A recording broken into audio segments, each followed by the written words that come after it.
হরে কৃষ্ণ। সকলকে আবারও কৃষ্ণ প্রীতি শুভেচ্ছা জানিয়ে আমাদের ধারাবাহিক শ্রীমদ্ ভাগবত গীতার ক্লাসে আপনাদেরকে স্বাগতম জানাচ্ছি। আজ আমরা শ্রীমদ্ ভাগবত গীতার অন্তর্গত সপ্তম অধ্যায়ের 29 নম্বর শ্লোক নিয়ে আলোচনা করব।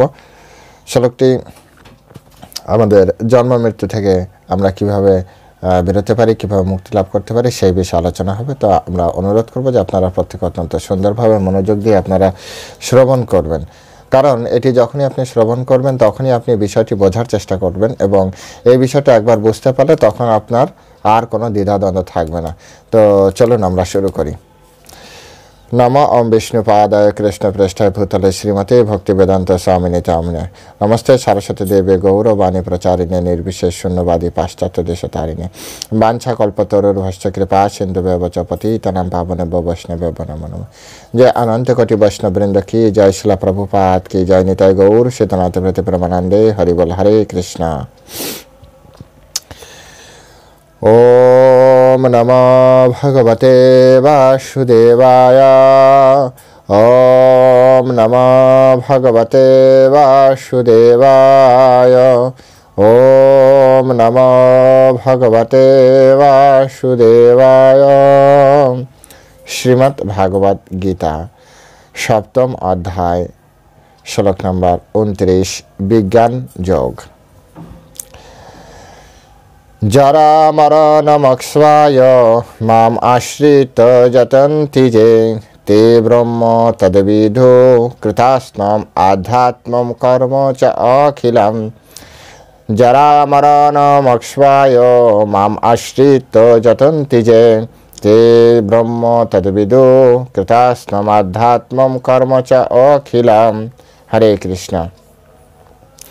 এখন আমরা এই সংস্কৃত শ্লোকের শিলা প্রভুপাদ কর্তৃক যে বাংলা ভাষানুবাদ দেওয়া হয়েছে সে ভাষানুবাদ আমরা শ্রবণ করব।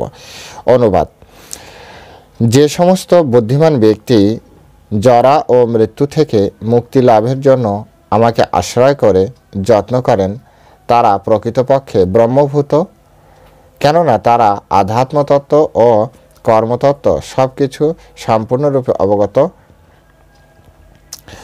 আমি আরেকবার পড়ছি। যে সমস্ত বুদ্ধিমান ব্যক্তি জরা ও মৃত্যু থেকে মুক্তি লাভের জন্য আমাকে আশ্রয় করে যত্ন করেন তারা প্রকৃতপক্ষে ব্রহ্মভূত, কেননা তারা আধ্যাত্মতত্ত্ব ও কর্মতত্ত্ব সব কিছু সম্পূর্ণরূপে অবগত। জয় শিলা প্রভুপাদ কি যায়। তো এখন আমরা শিলা প্রভুপাদ কর্তৃক এই সংস্কৃত শ্লোকের উপরে যে তাৎপর্য দেওয়া হয়েছে সেই তাৎপর্যের আলোকে আমরা শ্লোকটি হৃদয়ঙ্গম করার চেষ্টা করব। এখানে খুব সুন্দরভাবে বলা হচ্ছে যে শিলা প্রভুপাদ বলছেন জন্ম মৃত্যু জরা ব্যাধি দ্বারা এই জড় শরীর আক্রান্ত। যেভাবে ভগবদ্গীতার পরে যে বলা হবে এই জগতে 4টি দোষ আছে, সেটি কি? জন্ম মৃত্যু জরা ব্যাধি দুঃখ দোষানু দর্শনম। এই জগতে 4টি দোষের ভিতরে অন্যতম যে সেটি হচ্ছে জন্মগ্রহণ করা, মৃত্যুবরণ করা এবং জরাগ্রস্ত আর ব্যাধিগ্রস্ত। এই 4টা আমাদের জীবের সাথে, দেহ যতদিন আছে ততদিন এই 4টা আমাদের সাথে আছে। এখন এর থেকে আমাদের কিভাবে মুক্তি আমরা লাভ করতে পারি, তো এখানে সেই বিষয়টি আমাদেরকে পরমেশ্বর ভগবান শ্রীকৃষ্ণ উপদেশ করছেন।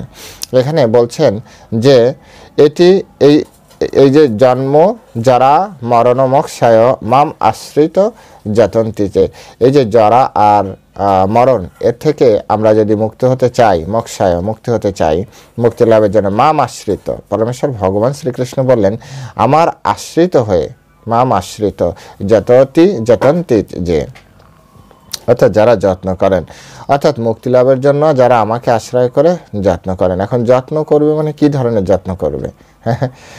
যত্ন করা মানে দেখুন, আমাদের সন্তানদের যখন আমরা যত্ন করি তখন কত সুন্দরভাবে তার লালন পালন করি।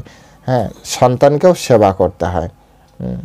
যেমন তার স্নান করানো, তার কাপড় চোপড় পরিষ্কার করে দেওয়া, তার সুন্দর তার খাদ্য পরিবেশন করা, তার দিকে, তার শরীরের দিকে, তার পড়াশোনার দিকে, সব দিকে খেয়াল রাখা, এটাকে বলা হয় যত্ন করা। ঠিক তেমনি ভগবানের দিকে যত্ন, মাম আশ্রিত যতন্তি, এর মানে হচ্ছে ভগবানের প্রতি যত্ন করা। ভগবানের প্রতি ভগবানকে আশ্রয় করে যত্ন কিভাবে নেবেন? অর্থাৎ যখন আপনি ভগবানকে সেবা করবেন, যখন আপনি ভগবানকে সেবা করার মাধ্যমে ভগবানকে খুশি করতে পারবেন, যখন আপনি ভগবানকে সেবা করার মাধ্যমে আপনি ভগবানকে অপ্রাকৃত আনন্দ দানে সহযোগিতা করতে পারবেন, তখনই আমাদের এই জন্ম মৃত্যু, আপনার জন্ম মৃত্যুর যে চক্র, সেই চক্র থেকে আপনি বেরিয়ে যেতে পারবেন। শিল প্রভুপাদ বলছে যে বাস্তবিক আমাদের যে এই যে শরীর, এটা হচ্ছে পঞ্চভৌতিক, যেটি আমরা এখন দেখছি, এটি হচ্ছে পঞ্চভৌতিক শরীর। এই পঞ্চভৌতিক শরীর হচ্ছে অস্থায়ী, অনিত্য, হ্যাঁ, এটি শাশ্বত নয়, নিত্য নয়। তাই এটি আজ হোক কাল হোক আমাদেরকে কিন্তু এই শরীরটা ছাড়তেই হবে। হ্যাঁ, শুধু সময়ের অপেক্ষা মাত্র। একদিন আমিও থাকবো না, আপনারাও থাকবেন না, এটাই জগতের নিয়ম। এখানে কেউই থাকে না, এটাকে বলা হয় মৃত্যু লোক। এই জগতে যারা এসেছে প্রত্যেকেরই মৃত্যু হবে। মৃত্যু মানে কি? মৃত্যু মানে জাস্ট এই শরীরটা ছাড়া, এই আত্মাটাকে একটু সুন্দর, মানে কি বলে, আপডেট। যেমন আমরা ক্লাস 1 থেকে 2-তে উঠি, এখন 1 ক্লাস থেকে আমরা বেরিয়ে যাচ্ছি, এটা কি আমাদের দুঃখের নাকি সুখের? এটা কিন্তু সুখের। ঠিক একইভাবে আমরা যখন এই শরীর ছাড়ছি, হ্যাঁ, তখন হচ্ছে আমাদের, যদি আমরা ভালো কাজ করে ছাড়ি, কৃষ্ণে মন লাগিয়ে আমরা ছাড়তে পারি, তাহলে যাত্রাটা কিন্তু অত্যন্ত সুন্দর হবে, সুখকর হবে, কারণ এর থেকে উন্নত শরীর পাবেন। এবার উন্নত শরীর কেমন হতে পারে? উন্নত শরীর বিভিন্ন লোকের জন্য বিভিন্ন ধরনের হতে পারে। মর্তলোকের এক ধরনের শরীর, নাগলোকের এক ধরনের শরীর, হ্যাঁ, স্বর্গলোকের আরেক ধরনের শরীর, তপলোক জনলোকের আরেক ধরনের শরীর। ঠিক একইভাবে বৈকুণ্ঠ লোক, বৈকুণ্ঠবাসী যারা, তাদের জন্য আরেক ধরনের শরীর। আবার গোলক বৃন্দাবন, তাদের জন্য আরেক ধরনের শরীর। তো গোলক বৃন্দাবনে যাওয়ার জন্য যারা সাধারণত পরমেশ্বর ভগবান শ্রীকৃষ্ণের উপাসনা করছেন, তাদের লক্ষ্য হচ্ছে গোলক বৃন্দাবন যাওয়া। এখন গোলক বৃন্দাবন যাওয়ার জন্য যে শরীর, সেটি হচ্ছে আমাদের চিৎ শরীর, হ্যাঁ, আমাদের স্বরূপ সিদ্ধি যেটাকে বলা হয়, হ্যাঁ, যেখানে জড়ের কোনো প্রভাব থাকে না, কোনো জড় শরীরই থাকে না। অ্যাকচুয়ালি আমাদের এই যে পঞ্চভৌতিক শরীর, তার ভিতরে আরেকটা সূক্ষ্ম শরীর আছে, মন, বুদ্ধি, অহংকার। হ্যাঁ, মন, বুদ্ধি, অহংকার থেকেও যখন আমরা বেরিয়ে যাই, হ্যাঁ, তখন আমাদের যে আত্মা, সে আত্মতত্ত্ব আমাদের জাগ্রত হয়। তাই এখানে বলা হচ্ছে তে ব্রহ্ম তদ্বিদু কৃতস্তম আধ্যাত্মম আর কর্মচখিলম, অর্থাৎ আধ্যাত্ম তত্ত্ব জানতে পারে, কর্মতত্ত্ব সম্পর্কে সে জানতে পারে। এই দুটি যদি একই ধারে না জানতে পারে, তাহলে সেই এই জগৎ থেকে বেরোতে পারবে না। হ্যাঁ, আধ্যাত্ম তত্ত্ব জানতে হবে, কর্মতত্ত্ব জানতে হবে। এই জগতে সবাই বলছে কর্মই ধর্ম, কর্মই ধর্ম, কর্ম করে যাও। আসলে প্রকৃতপক্ষে তারা কতটা শাস্ত্রজ্ঞ তত তারাই জানে। কিন্তু আধ্যাত্ম বাদ দিয়ে শুধু কর্ম করলে কর্মে অনেক ভুল ত্রুটি হওয়ার, মানে বেশিরভাগই ভুল ত্রুটি হওয়ার সম্ভাবনা রয়েছে। কারণ এই জড়জগতে আপনি যে কর্মকে ভালো বলছেন, সেটা কিন্তু আপেক্ষিক। হয়তো আপনার কাছে ভালো, যেমন চোরের কাছে চুরি করা ভালো, তো পুলিশের কাছে চোরকে ধরা ভালো। হ্যাঁ, স্মাগলারের কাছে স্মাগলিং করা ভালো, তো জজের কাছে তাকে সাজা দেওয়া ভালো। এটা আপেক্ষিক তত্ত্ব, ব্যক্তির উপরে নির্ভর করে। যদি আধ্যাত্ম তত্ত্বের সাথে কর্মতত্ত্ব না মেলানো যায়, তাহলে কি হয়? তাহলে নিজের দৃষ্টিকোণ থেকে ভালো মন্দ বিচার হয়। ভারতবর্ষে মদ খাওয়াটা আপনার হচ্ছে এটা অনেকটা কি বলা হয়, খারাপ বলে মনে করা হয়। কিন্তু আপনি আমেরিকায় যাবেন, তো মদ খাওয়াটাই সেখানে ভালো। ভারতবর্ষে আপনার অনেক কিছুই যেগুলো হয়তো সরকারিভাবে বা সোসাইটিগতভাবে তার স্বীকৃতি নেই, কিন্তু আমেরিকায় তার স্বীকৃতি আছে। তাই এটা আপেক্ষিকতার উপর নির্ভর করে। কিন্তু আধ্যাত্ম তত্ত্ব যখন মানে এর সাথে যুক্ত হবে, তখন শাস্ত্র অনুযায়ী জীবন পরিচালিত হবে, শাস্ত্র অনুযায়ী কর্ম পরিচালিত হবে। আর ওই কর্মের মাধ্যমে আমরা কৃষ্ণকে, হ্যাঁ, প্লেসড করতে পারবো। ওই কর্মের মাধ্যমে আমরা ভগবত তত্ত্ববিজ্ঞান, হ্যাঁ, হৃদয়ঙ্গমের মাধ্যমে আমরা পরম ধাম, ভগবত ধাম ফিরে যেতে পারবো। আর ভগবান শ্রীকৃষ্ণ বললেন, মাম উপত্যত কৌন্তেয় পুনর্জন্ম না বিদ্যতে। আমি যদি একবার কৃষ্ণের কাছে ফিরে যেতে পারি, আপনি যদি কৃষ্ণের কাছে ফিরে যেতে পারেন, তাহলে আর আপনাকে এই জড়জগতে আসতেই হবে না, বারবার জন্ম মৃত্যুর চক্করে আর আপনাকে পড়তে হবে না। এই যে জন্ম মৃত্যু জরা ব্যাধি দুঃখ দোষানু দর্শনম, এই জন্ম মৃত্যুর চক্রে আসতেই হবে না। তখন চিৎ শরীর হবে, চিৎ শরীরে আপনি সদা আনন্দে থাকবেন, পরমেশ্বর ভগবান শ্রীকৃষ্ণের চরণে আত্মসমর্পণ করে তার সেবায় সবসময় রত থাকবেন, এক দিব্য আনন্দ অনুভব করবেন। বলুন প্রভু এগুলো তো সব কিছু কাল্পনিক লাগছে। কাল্পনিক তো তাদের কাছে লাগছে যারা শাস্ত্রে বিশ্বাস নেই, কৃষ্ণে বিশ্বাস নেই, কিন্তু যাদের গীতায় বিশ্বাস আছে, কৃষ্ণে বিশ্বাস আছে, আমি তাদের কথা বলছি, আমি তাদের সাথে কথা বলছি। যাদের বিশ্বাস নেই তারা তো তাদের কথা ছেড়েই দিন, তারা যে কি বিশ্বাস করে ভগবান জানে। আর ওকে, এখানে বিশ্বাসী ব্যক্তিদের নিয়ে কথা হচ্ছে, যারা কৃষ্ণকে অন্তত কমসে কম মেনে নিয়েছে পরমেশ্বর ভগবান বলে। যারা মানে না তাদেরকে আপনি কিভাবে মানাবেন? কিভাবে মানাবেন? যেদিন বিপদে পড়বে সেদিন তো অন্তত কাউকে না কাউকে হাত জোর করবে, কোনো না কোনো তত্ত্বের কাছে তারা হাত জোর করবে। সে কি তত্ত্বকে হাত জোর করবে, কি তত্ত্বের কাছে, সে তো সেই জানে। কিন্তু একদিন না একদিন তাকে হাত তো জোর করতেই হবে জীবনে, কোনো না কোনো দিন। হ্যাঁ, সেই দিন বোঝা যাবে যে আসলে সে কাউকে মানে কিনা মানে, নাকি সমস্ত ক্ষমতা তার কাছেই আছে। সেই দিনের জন্য অপেক্ষা করতে হবে। তবে যারা কৃষ্ণকে বিশ্বাস করে, ভগবদ গীতাকে বিশ্বাস করে, ভাগবতকে বিশ্বাস করে, অন্যান্য পুরাণকে বিশ্বাস করে, তাদের আমাদের এই আধ্যাত্ম তত্ত্বের সাথে কর্মতত্ত্ব মিশিয়ে কর্ম করা উচিত, যাতে আমরা কর্মের মাধ্যমে এই জড়জগৎ থেকে আমরা বেরিয়ে যেতে পারি। এখানে সেই বিষয়টি আমাদেরকে বোঝানোর চেষ্টা করছে পরমেশ্বর ভগবান। এখানে যে শব্দটি ব্যবহার করেছে তে ব্রহ্মা, অর্থাৎ তার হচ্ছে তে ব্রহ্ম। ব্রহ্ম মানে হচ্ছে ভগবানের, ভগবানকেই ব্রহ্ম বলা হয়, তে ব্রহ্ম। এখন এক ধরনের কথিত প্রবাদ আছে, অহম ব্রহ্মাস্মি, আসলে আমি হই ব্রহ্ম, কিন্তু এই শব্দটি আসলে সঠিক প্রয়োগ হওয়া উচিত। যাই হোক, এখানে তে ব্রহ্ম, তারা ব্রহ্ম, তদ বিদু। তদ বিদু মানে হচ্ছে সেই, বিদু মানে যার জানতে পারেন, বিদ্বান জানতে পারেন। অর্থাৎ এখানে ব্রহ্ম হচ্ছে স্বরূপ শরীরে বোঝাচ্ছে। শ্রীমদ্ ভাগবতমে বলা হচ্ছে বদন্তি তত্ত্ববিজ্ঞাত জ্ঞানম অধ্যয়ন ব্রহ্মেতি পরমাত্মিতি ভগবানীতি শব্দতে। সেই অদ্বয় তত্ত্বজ্ঞানকে তত্ত্ববিদগণ ব্রহ্ম নামে, পরমাত্মা নামে এবং ভগবান ইতি শব্দতে ভগবান নামে তাকে ব্যাখ্যা করে। অর্থাৎ ভগবানকেই ব্রহ্ম বলা হয়। এখন ব্রহ্ম মানে হচ্ছে তাহলে কি ভগবান হয়ে গেল? না, এখানে এমন বুঝলে হবে না। এগুলি একটু বোঝার চেষ্টা করতে হবে। যেমন ভগবানের থেকে জীব সৃষ্টি হয়েছে, তো এখানে অচিন্ত ভেদাভেদ তত্ত্ব অনুযায়ী এখানে কি বলা হচ্ছে যে ব্রহ্ম অর্থাৎ পরমেশ্বর ভগবান, ওই ব্রহ্ম তিনি হচ্ছেন বিভু চৈতন্য, বৃহৎ চৈতন্য, আর জীব হচ্ছে ক্ষুদ্র চৈতন্য। শিলা প্রভুপাদ উদাহরণ দিয়েছেন, একটা স্বর্ণের পাহাড় থেকে যদি আপনি এক চিমটি স্বর্ণ নেন তাহলে এটিও স্বর্ণ, কিন্তু পার্থক্যটি কোথায়? পরিমাণগত পার্থক্য, কিন্তু গুণগত পার্থক্য। এই স্বর্ণের ভিতরে যত গুণ, ওই পাহাড়ের স্বর্ণের ভিতরে ওই একই গুণ আছে। সমুদ্র থেকে এক ড্রপ জল নিলেন, এই জলের ভিতরে যত গুণাগুণ আছে সমুদ্রের জলের ভিতরে সেই গুণাগুণই আছে, কিন্তু পার্থক্য কোথায়? পার্থক্য হচ্ছে পরিমাণগত পার্থক্য।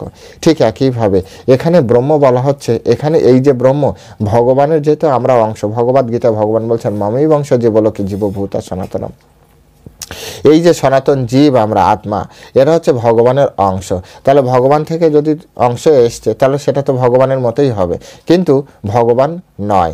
ভগবান বিভু বৃহৎ, আর তার অংশ ক্ষুদ্র, অতি ক্ষুদ্র। কত ক্ষুদ্র তা আমাদের আত্মার পরিমাণ সম্পর্কে বলা হচ্ছে যে আমাদের চুলের অগ্রভাগকে 10,000 ভাগ করলে তার 1 ভাগের সে সমান, সেই ভাগই হচ্ছে আত্মার পরিমাণ। তাহলে চিন্তা করুন এবার পরমেশ্বর ভগবান কত বড় আর আমরা কত ছোট।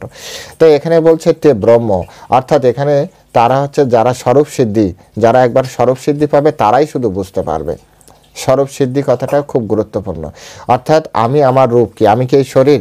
শিলা প্রভুপাদের সে অমর ডায়লগ প্রায় আমি বলে থাকি, we are not this body, we are spirit soul. আমরা এই শরীর নই, আমরা হচ্ছে চিন্ময় আত্মা, আমরা এই শরীর নই, we are not this body. সুতরাং এখানে আমাদেরকে বুঝতে হবে, শিলা প্রভুপাদের এই কথাটি বুঝতে হবে যে আমরা শরীর নই, আমরা আত্মা। আত্মা কার অংশ? ভগবানের অংশ। তাহলে এখানে তে ব্রহ্ম, এই ব্রহ্ম শব্দ দিয়ে ভগবানকে বোঝায় না, ভগবানের যে অংশভূত যে জীবকণ, চিৎকণ বা জীবকণা, সেই জীবকণাকে বোঝাচ্ছে। আর জীবকণায় সে কি? স্বরূপে সে ভগবানের সেবক। জীবের স্বরূপ হয় কৃষ্ণ নিত্য দাস, চৈতন্য চরিতামৃতে বলা হচ্ছে। তাই জীব যখন কৃষ্ণের দাসত্ব করবে তখন বুঝতে হবে যে সে তার স্বরূপে ফিরে গিয়েছেন। যখন তার এই জড়জাগতিক কোনো অহংকার থেকে সে মানে সম্পূর্ণ অহংকার থেকে সে যখন সম্পূর্ণ মুক্ত হবে, সম্পূর্ণ পজিশন থেকে সর্ব উপাধি বিনির্মুক্তম তৎপরিত্রাণ নির্মলম, সমস্ত উপাধি থেকে সে যখন বেরিয়ে আসবে তখনই সে পরমেশ্বর ভগবানের, তখন সে নির্মল হবে এবং তখন সে পরমেশ্বর ভগবানের সেবা করতে পারবে। এগুলো একটার সাথে আরেকটা না রিলেটেড। এগুলি এক তো তর্কের খাতিরে তর্ক করাই যায়, কিন্তু যদি আপনি বোঝার চেষ্টা করেন তাহলে বোঝার জন্য আপনি বিষয়গুলো দেখতে পারেন, বোঝার জন্য। যে এখানে ব্রহ্ম শব্দটি, অনেকে বলবে এই যে দেখো ব্রহ্ম বলা হচ্ছে অহম ব্রহ্মাস্মি, আমি ভগবান। না, এখানে আপনাকে স্বরূপও বোঝানো হচ্ছে, আর স্বরূপে আপনি ভগবানের নিত্য দাস, ভগবানের সেবা করতে হবে। তাই তো বললেন যে জন্ম যারা মরণ মক্ষায় মাম আশ্রিত যতন্তি, যে যারা মরণ থেকে যারা মুক্তির আশা করেন তারা মাম আশ্রিত, আমার আশ্রিত হয়ে বা আমার আনুগত্যে যতন্তি, যত্ন করার চেষ্টা করবে। তো যত্ন কিভাবে করবে? ওনার আশ্রিত থেকে ওনাকেই সেবা করবে। আপনি যার কোম্পানিতে কাজ করবেন, যার আনুগত্যে থাকবেন, যার আশ্রয় থাকবেন, আপনি কি তার সেবা করবেন না? সেই কোম্পানিতে আপনি কাজ করবেন না? ঠিক একইভাবে আপনি কৃষ্ণের কোম্পানি, কৃষ্ণ চরণে আশ্রয় নিয়েছেন, যে তো আপনার কৃষ্ণের সেবা করতে হবে। এখানে খুব বড় ধরনের ডিফিকাল্টি যে আছে সেটা আমার কাছে মনে হয় না। যাই হোক, তারপরেও বিষয়গুলি গভীরভাবে বিবেচনা করা প্রত্যেকেরই দরকার, যে ভগবানের আমরা কিভাবে ভগবানের চরণে এবং অত্যন্ত সুন্দরভাবে আমাদেরকে তার সেবায় রত থাকতে হবে। তো ভগবত সেবাপরায়ণ 4 প্রকার, সেবাপরায়ণ 4 প্রকার অশুদ্ধ ভক্তের যখন অভীষ্ট সিদ্ধি হয়, কি বলছে? ভগবত সেবাপরায়ণ 4 প্রকার অশুদ্ধ ভক্তের যখন অভীষ্ট সিদ্ধি হয় এবং ভগবানের অহৈতুকী কৃপার ফলে পূর্ণরূপে কৃষ্ণ ভাবনামৃত লাভ হয়, তখন তারাও ভগবানের দিব্য সাহচর্য লাভ করে। 4 প্রকার অশুদ্ধ ভক্তের যখন অভীষ্ট সিদ্ধি হয় এবং ভগবানের অহৈতুকী কৃপার ফলে পূর্ণরূপে কৃষ্ণ ভাবনামৃত লাভ হয়। যদিও 4 প্রকারের অশুদ্ধ ভক্ত বলা হচ্ছে এখানে, যারা এর আগে বলা হয়েছে যে কি বলা হয়, আপনার অর্থার্থী জিজ্ঞাসু জ্ঞানী। তো এখানে 4 প্রকার ভগবানের শুদ্ধ। তো এখানে শিল প্রভুপাদ বলছেন এই 4 প্রকারের ভিতরেই কিছু, যদিও জ্ঞানী ভক্ত ভগবান বলেছেন আমার আত্মস্বরূপ, কিন্তু রূপ গোস্বামী এসে বলছেন অন্য অভিলাষিতা শূন্যম জ্ঞান কর্মাৎ অনাবৃতম, জ্ঞান এবং কর্ম থেকে অনাবৃত হয়ে যাওয়ার পর আনুকূল্যন কৃষ্ণ অনুশীলন ভক্তির উত্তম। শুদ্ধ ভক্তি বলতে সাধারণত আমরা রূপ গোস্বামীর এই শ্লোককেই মেনে নিয়েছি। আবার এদিকে শ্রীকৃষ্ণ বলছেন জ্ঞানী ভক্ত হচ্ছে আমার আত্মস্বরূপ। তাহলে এখানে যে জ্ঞানী আর রূপ গোস্বামী যে জ্ঞানটাকে বাদ দিতে বলেছেন, এই দুটি জ্ঞান কিন্তু এক নয়। এই দুটি জ্ঞান হচ্ছে, তাহলে আমাদেরকে আলাদা ভাবতে হবে। আলাদা কিভাবে ভাবতে পারি? এই দুটি জ্ঞান হচ্ছে, একটা হচ্ছে ভৌতিক জ্ঞান আর একটা হচ্ছে আধ্যাত্মিক জ্ঞান। ভৌতিক জ্ঞানকে এখানে বাদ দিতে বলা হয়েছে। অর্থাৎ আধ্যাত্ম জ্ঞান যদি থাকে তাহলে আপনার সেক্ষেত্রে আর কোনো সমস্যা হচ্ছে না। আধ্যাত্ম জ্ঞান তো পরমেশ্বর ভগবানের জন্যই, তাহলে সেই ভগবানের আত্মস্বরূপ। আবার যদি রূপ গোস্বামীর সেই শ্লোক ধরি, অন্য অভিলাষিতা শূন্যম জ্ঞান ও কর্মাৎ অনাবৃতম, জ্ঞান কর্মাৎ অনাবৃতম, জ্ঞান এবং কর্ম থেকে যিনি মুক্ত, তাহলে সে জড়জাগতিক ভৌতিক জ্ঞান থেকেও সে মুক্ত, আধ্যাত্মিক জ্ঞানে জ্ঞানী। কারণ আধ্যাত্মিক জ্ঞান না থাকলে পরমেশ্বর ভগবানকে তো চিনতেই পারবে না, জানতেই পারবে না। তাই এখানে এগুলি আমাদেরকে সুন্দরভাবে এগুলো বুঝতে হবে। যেমন শ্রীমদ্ ভাগবত গীতার ভিতরে খুব সুন্দরভাবে একটি তপস্যার বিষয় এখানে বর্ণন করা আছে। আমি জাস্ট আপনাদেরকে যদি তাড়াতাড়ি পাই তো আপনাদের দেখাতে পারবো যে বাচিক তপস্যা কাকে বলে। বাচিক তপস্যা, তো বাচিক তপস্যা এখানে পাচ্ছি না। যাই হোক, ভগবানের গুণগান কীর্তন করা, ভগবানের গ্রন্থ পড়া, ভগবানের বিষয়ে বলা, এগুলি সবই বাচিক তপস্যার ভিতর পড়ে। এবার বাচিক তপস্যা মানে আপনি তপস্যা করছেন যে আপনি কথা বলবেন না, কিন্তু ভগবানের কথা বললে না সেটা কথা বলার ভিতরেই পড়ছে না, এইরকম একটি বিষয়। হ্যাঁ, তো সেই জন্য যখন কেউ আধ্যাত্ম জ্ঞান গ্রহণ করছে তখন তার আর সে যে আপনার যে ভৌতিক জ্ঞানের যে নিষেধাজ্ঞা রয়েছে ভৌতিক জ্ঞানের বিষয়, সেটি আর এই দলে পড়ছে না, যে জ্ঞানকর্মা তনাবৃতম এই শ্লোকের আওতায়ই সে আর পড়ছে না। সেই জন্য এই বিষয়গুলি আমাদের একটার সাথে আরেকটা, আমি আবারও বলি, প্রায় বলে থাকি যে একটার সাথে আরেকটা রিলেটেড আছে। তাই শুধু একটা ধরেই তর্ক করলে হয় না, আমাদের অনেকগুলো বিষয় আমাদেরকে সুন্দরভাবে দেখার চেষ্টা করতে হয়, বোঝার চেষ্টা করতে হয়। পরে একদিন দেখাবো আপনাদের, যদি এমনি তো শ্লোকে আপনারা যদি থাকেন ও শ্লোকে এমনি পেয়ে যাবো আমরা। তো এখানে বলা হচ্ছে যে আমাদের যে 4 প্রকার যে জ্ঞানী ভক্ত, 4 প্রকারের যে ভক্ত আছে, এরা অভীষ্ট লাভ করার পরে ধীরে ধীরে কৃষ্ণের কৃপায় কি হয়, আবার তারা কৃষ্ণ ভাবনামৃতে তারা যুক্ত হয়। কৃষ্ণ ভাবনাময় যে প্রেম, কৃষ্ণ প্রেম তারা লাভ করে কৃষ্ণের অহৈতুকী কৃপার ফলে। এটা এমনি এমনি হবে না, এটা কৃষ্ণের অহৈতুকী কৃপা ব্যবহার করা হয়েছে।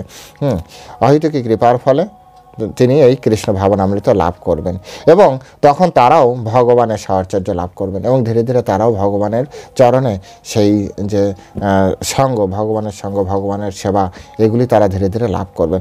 এবং এই লাভ করার ফলে ধীরে ধীরে তাদের চেতনা আরও উন্নত থেকে আরও উন্নত হবে, এবং ভগবানে তাদের আসক্তি তৈরি হবে, রুচি তৈরি হবে, এবং একটা সময় প্রগাঢ় প্রেম তৈরি হবে। হ্যাঁ, প্রগাঢ় প্রেম তৈরি হলেই তখন সে কৃষ্ণকে জানতে পারবে, তখন সে কৃষ্ণের ধামে যেতে পারবে। অন্যথায় আমরা কৃষ্ণের ধাম আমরা যেতে পারি না, কৃষ্ণে যতক্ষণ না আমাদের প্রেম তার না তৈরি হচ্ছে।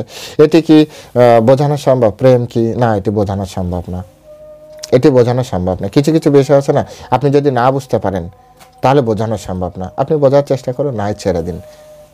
প্রেম কি, ভালোবাসা কি, স্নেহ কি, এগুলো না দেখানো যায়, না শোনানো যায়। একবার আমাদের ইকোনমিক্সের ক্লাসে, তখন আমি ইসকনে আসিনি, তো সেখানে ইকোনমিক্স পড়ানোর সময় আমাদের টিচার বোঝাচ্ছিলেন যে যেসব তত্ত্ব মানে ভিজিবল নয়, অদৃশ্যমান তত্ত্বের কোনো মূল্য নেই। তখন আমাদের এক ফ্রেন্ড প্রশ্ন করেছিল, স্যার তাহলে এই যে প্রেম, ভালোবাসা, স্নেহ, মমতা, এগুলো তো দেখানো যায় না, তো এগুলো? তো উনি তখন একটু দীর্ঘ নিঃশ্বাস ফেলে একটা মুচকি হাসি দিয়ে বলছে, আসলে অর্থনীতির ভাষায় এগুলোর কোনো মূল্যই নেই। হ্যাঁ, এখন আপনারাই বলুন, প্রেম, ভালোবাসা এগুলোর অস্তিত্ব আছে কিনা? আছে, কিন্তু আপনি কি বলবেন? এগুলো কিছু কিছু জিনিস আছে না, আমাকে আপনাকে বুঝতে হবে, এগুলো বোঝানোর বিষয় নয়। হ্যাঁ, বোঝানোর বিষয় নয়। ঠিক তেমনি কৃষ্ণে প্রেম হলে আপনি যেতে পারবেন, কিন্তু কৃষ্ণে কবে প্রেম হবে, কিভাবে প্রেম হবে, এটা তো আপনার উপরে নির্ভর করছে। আর কৃষ্ণ দয়াময়, কৃষ্ণ কবে আপনার প্রতি কৃপা করে সেই প্রেমভক্তি প্রদান করবেন, তার উপরে নির্ভর করছে। আমরা বলতে পারবো না, কেউই বলতে পারবে না, এমনকি আপনিও বলতে পারবেন না যে কবে এই ভাব, এই শুদ্ধা ভাব আপনার ভিতরে জাগ্রত হবে। এটা আসলে কারো পক্ষেই বলা সম্ভব নয়। আমরা শুধু সেবা করে যেতে পারি, আর এই সেবার মাধ্যমে কবে সন্তুষ্ট হবে? ধরুন আমি আপনার সেবা করছি, আমি আপনার সেবা করছি, এবার আমার এই সেবায় আপনি কবে সন্তুষ্ট হবেন, এটা কি আমি বলতে পারি?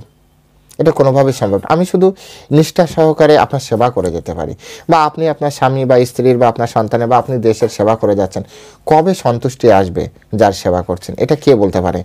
হ্যাঁ, এটা যে আপনি যার করে যাচ্ছেন সেবা, সেই সন্তুষ্ট হলে তবেই আপনার প্রাপ্তি হবে, অন্যথায় হবে না। তাই বলা হচ্ছে যে তারা শুধু কৃষ্ণপ্রেম প্রাপ্তির পরেই ভগবানের কাছে ফিরে যেতে পারবে। হ্যাঁ, তারাই শুধু ফিরে যেতে পারবে। শিল প্রভুপাদ এখানে একটা সুন্দর বিষয় করেছে, কিন্তু যারা অন্যান্য দেবদেবীর উপাসনা করে তারা কৃষ্ণের লোকে ফিরে যেতে পারছে না। কেন ফিরে যেতে পারছে না? দেবান দেবযজ জানতি মদ্ভক্তা জানতি মামপি।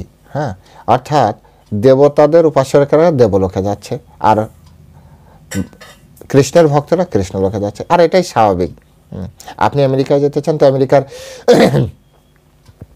আমেরিকার টিকিট গ্রহণ করবেন, আমেরিকার প্লেনে উঠবেন, সেটি কখনো আপনাকে অন্য কোনো দেশে নিয়ে যাবে না।